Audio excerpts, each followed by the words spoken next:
ಮತ್ತೆ ಇನ್ನೊಂದು ಹೇಳ್ತಾರೆ, ಧೈರ್ಯ ಅಂತ ಹೇಳಿದ್ರೆ ಭಯ ಪಡೋದಲ್ಲ, ಭಯ ಇದ್ರೂ ಕೂಡ ಮುನ್ನುಗ್ಗೋದು. ಹೌದು ಹೌದು ಹೌದು, ಅದು ಆರ್ಮಿ ಮೇಲೆ ಆಗೇ ಆಗುತ್ತೆ ಅಂತ ಹಾಗೆ ಹೇಳಿ. ಆಗುತ್ತೆ.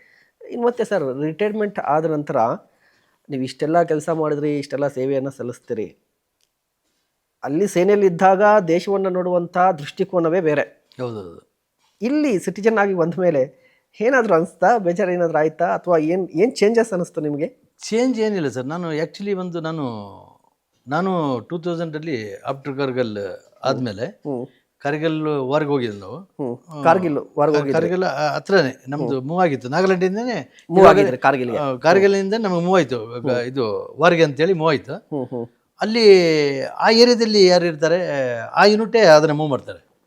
ಅದು ಚಿಕ್ಕದಲ್ಲ, ಅದು ಪೋಸ್ಟ್ ಹಿಡಿದಿದೆ ಅಷ್ಟೇ, ದೊಡ್ಡ ವಾರ್ ಅಲ್ಲ ಅದು. ಅದು ವಾರಾಗಿ ಮುಂದೆ ಆಗಿದ್ರೆ ನಮ್ಮ ಯೂನಿಟ್ ಹೋಗ್ತಿತ್ತು. ಫಸ್ಟ್ ಅಲ್ಲಿಗೆ ಹೋಗ್ತಾ ಇತ್ತು, ಕಾರ್ಗಿಲ್ ಸೈಡ್ಗೆ ಹೋಗ್ತಾ ಇತ್ತು.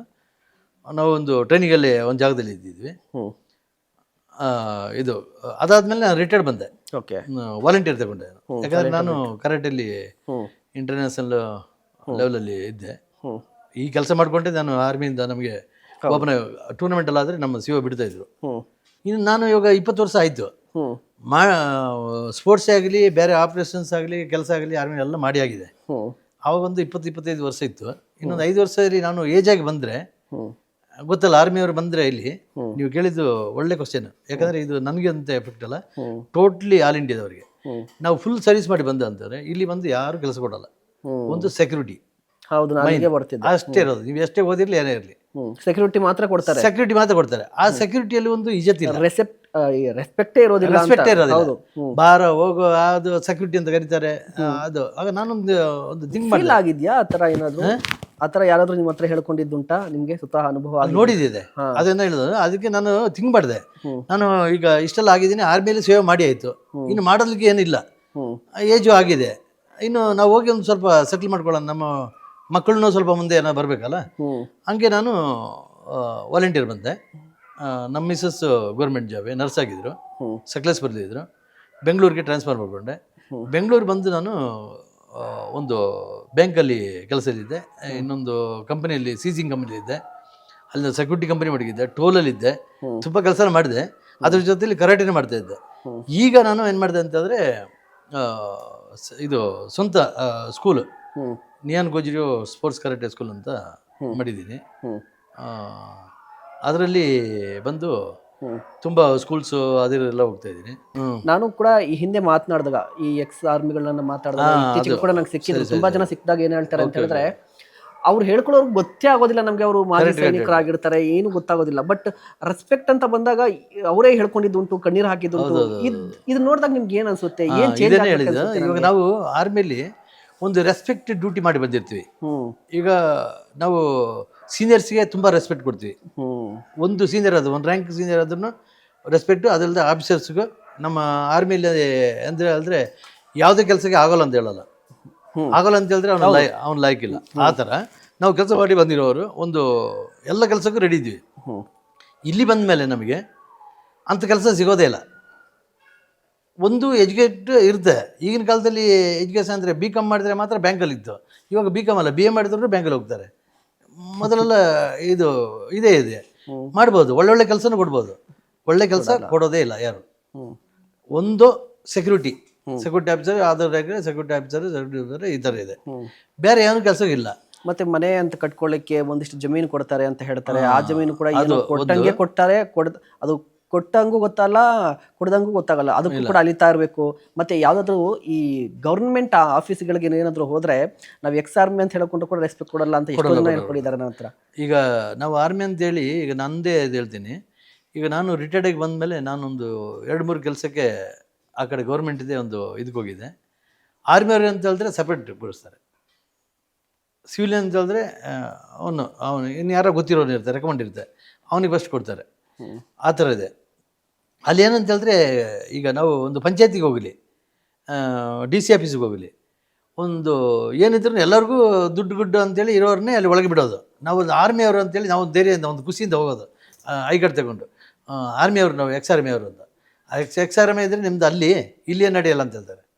ಆಗ ನಮಗೆ ಅಷ್ಟು ಕೋಪ, ಬೇಜಾರು ಬರುತ್ತೆ, ಹೊಡೆದೇ ಬಿಡೋ ಅಂತ ಆಗುತ್ತೆ. ಯಾಕಂದರೆ ನಮಗೆ ಆ ಹೆದರಿಕೆನೇ ಇಲ್ಲ. ನಾವು ಆರ್ಮಿಯವರಿಗೆ ಒಂದು ಅಂತಾರೆ no politics. No politics. Congress BJP ಇದು ದಳ ನಮ್ಮಲ್ಲಿ ಇಲ್ಲ. ನಮ್ಮಲ್ಲಿ ಗ್ರೂಪ್ ಇದೆ, ಯಾವುದು ನಾವು ಹಾಕ್ಕೊಳ್ಳಲ್ಲ. ನೋ ಹಿಂದೂ ಮುಸ್ಲಿಂ ಕ್ರಿಶ್ಚಿಯನ್ ನಮಗೆ ಇದಿಲ್ಲ. ಜೊತೆಯಲ್ಲಿ ನಾವು ಇರೋದು ಯಾವಾಗ ಆರ್ಮಿಯಲ್ಲಿ ಜೊತೆಲೆ ಒಂದು ರಾಜಸ್ಥಾನಲ್ಲೆಲ್ಲ ಗ್ಲಾಸ್ ತೊಳೆಯೋಕ್ಕೆ ಇರೋಲ್ಲ. ಈಗ ಬ್ರಾಸ್ ಟ್ರಕ್ ಅದನ್ನು ಅಲ್ಲಿ ಬಿಟ್ಟೋಗ್ಬಿಟ್ಟಿದ್ದೆ. ಬ್ರಾಸ್ ಟ್ರಕ್ಕಲ್ಲಿ ಬಂದು ಆ ಥರ ಊಟಕ್ಕೆ ಇಲ್ಲ, ಒಂದೇ ಕಪ್ಪಲ್ಲಿ ಬಿಡೋದು, ಮುಸ್ಲಿಮ್ಸ್ ಕ್ರಿಶ್ಚಿಯನ್ಸ್ ಏನಿಲ್ಲ ಆ ಥರ. ನಮ್ಮಲ್ಲಿ ನಾವು ಇಲ್ಲೂ ಅಲ್ಲ ಹಂಗೆ ಇರೋದು. ಅದು ನಾವು ಇಷ್ಟು ರೆಸ್ಪೆಕ್ಟ್ ಕೊಟ್ಟು ನಮ್ಗೆ ಯಾಕೆ ಕೊಡಲ್ಲ ಅಂತ ನನಗೆ ಆಶ್ಚರ್ಯ. ಹೌದು. ಯಾವುದೇ DC ಆಫೀಸ್ಗೆ ಹೋದ್ರು, ಒಂದು DC ಆದ್ರೂ ಒಂದು ಆರ್ಮಿಯವರು ಅಂತ ಹೇಳಿದ್ರೆ ಒಂದು 2 ಮಾತು ಒಂದು ಏನಂತ ಕೇಳ್ಬೋದಲ್ಲ, ಅದು ಇಲ್ಲ. ಪೊಲೀಸವರು DC ಆಫೀಸ್ ಬಿಡಿ, ಒಂದು IPS IAS police, local police, ಅವನಿಗೆ ಒಂದು ಆರ್ಮಿಯವರು ಅಂತ ಒಂದು ಇದೇ ಇಲ್ಲ. ಅವನೊಂದು ಡ್ರೆಸ್ ಹಾಕಿದೆ, ಒಂದು ಯೂನಿಫಾರ್ಮ್ ಹಾಕಿದ್ದಾನೆ. ನಾನೊಂದು ಕೆಲಸ ಮಾಡಿದ್ದೀನಿ, ಒಂದು ನನಗೂ ಬೇಜಾರಾಗುತ್ತೆ. ಈ ಟ್ರಾಫಿಕಲ್ಲಿ ಇರೋರು, ಇಲ್ಲಿರೋ ತುಂಬ ಕಷ್ಟ ಇದೆ ಅವರಿಗೆ. ನಾನು ತುಂಬ ಜಾಗದಲ್ಲೆಲ್ಲ ಅವರಿಗೆ ವಾಟರ್ ಬಾಟ್ಲೆಲ್ಲ ಇಟ್ಕೊಂಡು ಕೊಡ್ತೀನಿ. ಫಾರೆಸ್ಟ್ ವಾಚ್ಮ್ಯಾನಿಗೆಲ್ಲ ಇವಾಗ ಸೋಷಿಯಲ್ ವರ್ಕ್ ತುಂಬ ಇದೆ, ಅದೆಲ್ಲ ಕೊಡ್ತಾ ಇರ್ತೀನಿ. ನಾವು ಹೋದರೆ ರೆಸ್ಪೆಕ್ಟ್ ಕೊಡಲ್ಲ. ಯಾರ್ದಾದ್ರು ಪ್ರಾಬ್ಲಮ್ ಆಗಿ ಒಂದು 2-3 ಸುಮಾರು ಕೇಸ್ಗೆ ಹೋಗಿದ್ದೀನಿ. ನಾನು ಸೋಷಿಯಲ್ ವರ್ಕ್ ಮಾಡ್ತಾ ಇದ್ದೀನಿ, ಹೋಗ್ತೀನಿ. ಆಗ ಇಲ್ಲ ನೀವೇನು ಮಿನಿಸ್ಟರ್ ಕಡೆಯವರ ಅವ್ರು ಹೇಳೋದು. ಮಿನಿಸ್ಟರ್ ಕಡೆಯವರಿಗೆ ಮಾತ್ರನಾ? ಎಲ್ಲರಿಗೂ ಒಂದೇ ಇರಬೇಕಲ್ಲ. ರೂಲ್ಸ್ ಆ್ಯಂಡ್ ರೆಗ್ಯುಲೇಷನ್ ಪೊಲೀಸ್ ಇದು ಬಂದು ಎಲ್ಲರಿಗೂ ಒಂದೇ ಥರ ಇರಬೇಕು. ಹೌದು. ಆದರೆ ನೀವು ಹೇಳ್ದಂಗೆ ಆರ್ಮಿಯವರು ಇದೆಲ್ಲ ಒಂದು ಜಾಗದಲ್ಲಿ ಒಂದು ರೆಸ್ಪೆಕ್ಟ್ ಇಲ್ಲ.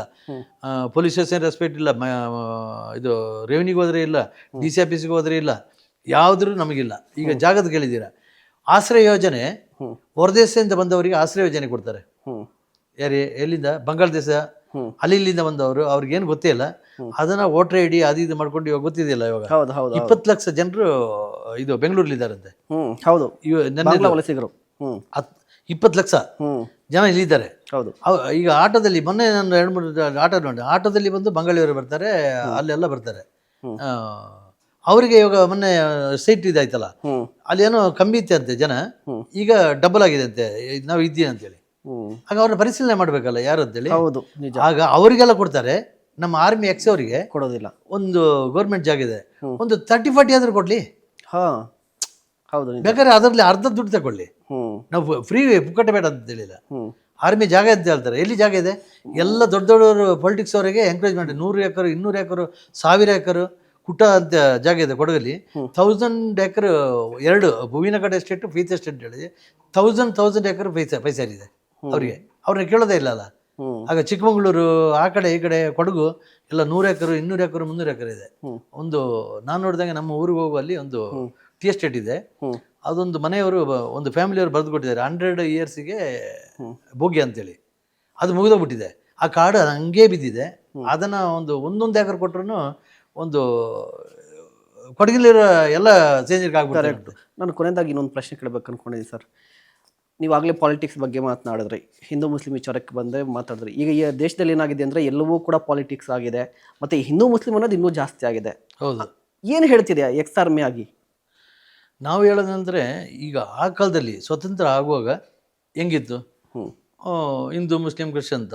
ಆ ಕಾಲದಲ್ಲಿ ಅವರಿಗೆ ಮುಸ್ಲಿಂ ಕಂಟ್ರಿ ಅಂತ ಕೊಟ್ಟಿದ್ರೆ ಅದು ಮುಗಿದೋದ ಕಥೆ ಆಗಿತ್ತು.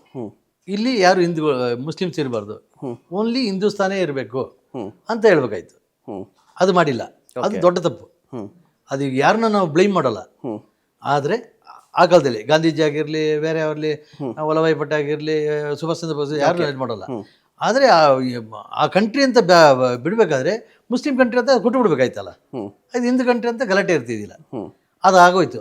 ಅಲ್ಲಿಂದ ನಮ್ದು ಎಲ್ಲ ದೇಶವರು ಇಲ್ಲಿ ಇರ್ಬೋದು ಅಂತ ಹೇಳಿದ ಮೇಲೆ ಹಾಗಾದ್ರೆ ನಾವು ಏನು ಮಾಡೋಕ್ಕಾಗಲ್ಲ. ಅದನ್ನ ಹಂಗೇನೆ ಇದೆ. ಈಗ ಮುಸ್ಲಿಮ್ಸರಲ್ಲಿ ಎಲ್ಲ ಕೆಟ್ಟವರು ಅಂತ ಹೇಳೋಕ್ಕಾಗಲ್ಲ, ಒಳ್ಳೆಯವರು ಇದ್ದಾರೆ.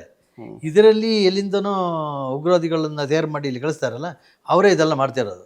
ಇಲ್ಲಿ ಪೊಲಿಟಿಕ್ಸಲ್ಲಿ ಓಟಿಗಾಗಿ ಆ ಕಡೆ ಕಡೆ ಮಾಡ್ಕೊಳ್ತಾರೆ. ಅದು ಜಗಳ. ಕರೆಕ್ಟ್ ಅಲ್ಲ? ಹೌದು. ಅದು ಮಾಡಬಾರ್ದು. ಅದು ಎಲ್ಲರೂ ಒಂದೇ ಇರಬೇಕು. ಇವಾಗ BJP ಅವರು ಮುಸ್ಲಿಮ್ಸ್ಗೆ ಏನು ಕೊಡಲ್ವಾ? ಕಾಂಗ್ರೆಸ್ ಅವರು ಕೊಡ್ತಾರೆ, ದಳದವರು ಕೊಡ್ತಾರೆ, ಎಲ್ಲರೂ ಕೊಡ್ತಾರೆ. ಸುಮ್ಮನೆ ಎತ್ತಿಕಟ್ಟಿ ಹಾಕೊಳ್ಳೋದು. ನಾವು ಎಷ್ಟು ನಮ್ಮ ಮುಸ್ಲಿಮ್ಸ್ ಫ್ರೆಂಡ್ಸ್ ಇದ್ದಾರೆ, ಎಷ್ಟು ಒಳ್ಳೆಯವರಿದ್ದಾರೆ, ಒಳ್ಳೆ ಜನ ಇದ್ದಾರೆ. ಅದರಲ್ಲಿ ಇಲ್ಲ, ಪಾಲಿಟಿಕ್ಸ್ ಇರಬಾರ್ದು. ಓಕೆ, ಹಾಗೆ ಇದ್ದರೆ ಚೆನ್ನಾಗಿರುತ್ತೆ ಅಂತ ಹಂಗೆ ನಡೀತಾ ಹೋಗ್ತಾ ಇದೆ. ಮತ್ತೆ ರೂಲ್ಸ್ ನಾವೊಂದು ಹೇಳೋದು, ನನ್ನ ಸ್ವಂತದ್ದು ಹೇಳೋದು, ನಾನು ಪಾಲಿಟಿಕ್ಸ್ ಹೇಳೋದಲ್ಲ. ಒಂದು ರೂಲ್ಸ್ ಇದ್ದರೆ, ಒಬ್ಬರಿಗೆ 2 ಮಕ್ಕಳಿದ್ದಾದರೆ ಎಲ್ಲರಿಗೂ 2 ಮಕ್ಕಳಿರಬೇಕು. ನಮಗೆ ಬೇರೆ ಅಲ್ಲ, ಒಂದೇ ಆಗಿರ್ಬೇಕು. ನಮಗೆ ಬೇರೆ ಅಲ್ಲ, ಬೇರೆಯವರಿಗೆ ಬೇರೆ ಅಲ್ಲ. ಹ್ಮ್ 10 5 2 3 ಇದು ಇರೋಂಗಿಲ್ಲ. ಎಲ್ಲ ರೂಲ್ಸ್ ಒಂದೇ ಅಲ್ಲ ಇಂಡಿಯಾದಲ್ಲಿ, ಎಲ್ಲರೂ ಒಂದೇ ಇರಬೇಕಲ್ಲ ಅವಾಗ. ಓಕೆ ಸರ್, ಇಷ್ಟೊತ್ತು ಸಾಕಷ್ಟು ಮಾಹಿತಿಯನ್ನು ಕೊಟ್ಟಿದ್ರಿ, ನಿಮ್ಮ ಬಗ್ಗೆ ಹೇಳಿದ್ರಿ. ನಾನು ಆರಂಭದಲ್ಲಿ ಒಂದು ಮಾತು ಹೇಳಿದ್ದೆ, ವಸಂತ ಪೂವಯ್ಯ ಯಾರು ಅಂತ ಹೇಳಿದ್ರೆ ದೇಶ ಪ್ರೇಮವನ್ನು ಬದುಕಿನಲ್ಲಿ ತೋರಿಸಿದವರು ಅಂತ ಹೇಳಿ. ಅದೇ ರೀತಿಯಾಗಿ ನೀವು ಮುಂದುವರಿತಾ ಇದ್ರೆ ಸಾಕಷ್ಟು ಜನಕ್ಕೆ ಪ್ರೇರಣೆ ಆಗಿದ್ದೀರಾ. ಥ್ಯಾಂಕ್ ಯು ಸೋ ಮಚ್ ಕಾರ್ಯಕ್ರಮದಲ್ಲಿ ಭಾಗಿಯಾಗೋದಕ್ಕೆ. ನಮಸ್ಕಾರ, ಥ್ಯಾಂಕ್ ಯು.